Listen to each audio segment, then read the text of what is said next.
বুজুর্গরা বলে পরশ পাথরের ছোঁয়ায় লোহা শোনা হয়। আরে কেউ যদি সত্যি সত্যি পরশ পাথর দেখবার চায়, এই কোরআনকে যেন নজর করে দেখে। কোরআন হচ্ছে পরশ পাথর, যেই কোরআনের ছোঁয়ায় জিরো থেকে হিরো হয়ে যায়।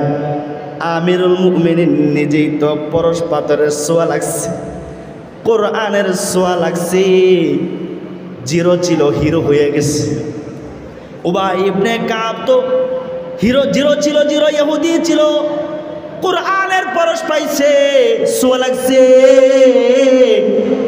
উবাই ইবনে কাব নবীর জান্নাতি সাহাবী হয়ে গেছে। আরে বাজারে দেখেন না, সামান্য একটা কাপড়, খাপনের কাপড়, যেটা কেউ ঘরে রাখতে রাজি না, ওই কাপড়টা দিয়েও যদি কেউ কখনো কোরআনের গিলাফ বানায় ফেলে, তাইলে যেই কাপড় রাস্তায় পইরা থাকলে মানুষ এটাকে ধরে না, ছোঁয় না, কেউ তো বা ঘৃণাই করে, যেটাকে ছোঁইতে রাজি না, স্পর্শ করতে রাজি না।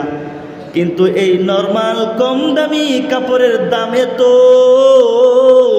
কোরআনের গিলাফ হইয়া যখন কোরআনে লাগা যায়, একটা অবুঝ বাচ্চাও যদি কোরআনের গিলাফ দেখে, তাইলে ওই কোরআনের গিলাফকে সে লাথি মারে না, হাতে নিয়ে নাকে মুখে চুমুকায়।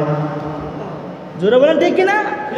বাজারের নর্মাল কাঠ, এই কাঠকে আপনি লাথি মারলেন, পা রাখলেন, কিন্তু এই কাঠের টুকরা দিয়ে যদি কেউ রেল বানায়, ঘরের ছোট ছোট বাচ্চারাও পায়ে লাগায় না, কয় এটা কোরআন রাখার স্থান, কোরআন রাখার রেল, এটাকে মাথাত কইরা সকালে মক্তবে যায়। জোরে বলেন ঠিক না?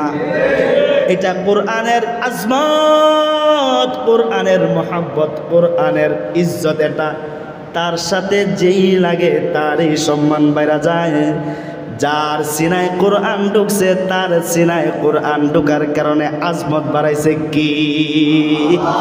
তার সাথে কোরআন যুক্ত হওয়ার কারণে তার আজমত বাড়ছে। ওই কোরআনকে আপনি আমি ঘরেই রাখতে রাজি না, দূরে সরাইয়া দেই। কত গ্রামগঞ্জের কত মানুষ এমন আছে যে কোরআন ঘরে পড়া রয়েছে, ওইটা মাদ্রাসায় মসজিদ আইনা দিয়া বলে হুজুর এটা ঘরে পড়া রয়েছে। আগের যুগের সকালবেলায় মহিলাদেরকে দেখতাম, সন্ধ্যাবেলায় মহিলাদেরকে দেখতাম, আমার বুড়ো বুড়ো বাবাদেরকে দেখতাম, সকাল সন্ধ্যায় তারা চোখে দেখে না, তারপরও কোরআনকে ধীরে ধীরে পড়তেছে। কি যুগ আসছে, ইয়ারফোন কানে লাগাইয়া ঘুমায়, আর ইয়ারফোনের গানের আওয়াজ দিয়াই তার ঘুম ভেঙে যায়। জোরে বলেন ঠিক কিনা? কোরআন ঘরে থাকলে মাদ্রাসায় এনে দেওয়া যায়, মসজিদে এনে দেওয়া যায়, কারণ কোরআনের তো আজমতই নাই। এই যে আপনাদের নূরুল কোরআন, কোরআনের নূর মাদ্রাসা, ওইখানে নূরুল কোরআন মাদ্রাসায় আপনার ছেলেপেলেদেরকে দিয়াই যে এই সুহবত লাগাই দিলেন, তার সিনায় তো কোরআন চলে গেল। সে তো প্রতিটা হরফে হরফে, মান কারা হারফাম মিন কিতাবিল্লাহি ফালাহু হাসানাতু ওয়াল হাসানাতু বিআশরি আমসালিহা। এক একটা হরফ পড়লো, এক একটা হরফের বদলায় 10টা সওয়াব দিবে কে? একটা হরফ পড়লে 10টি সওয়াব।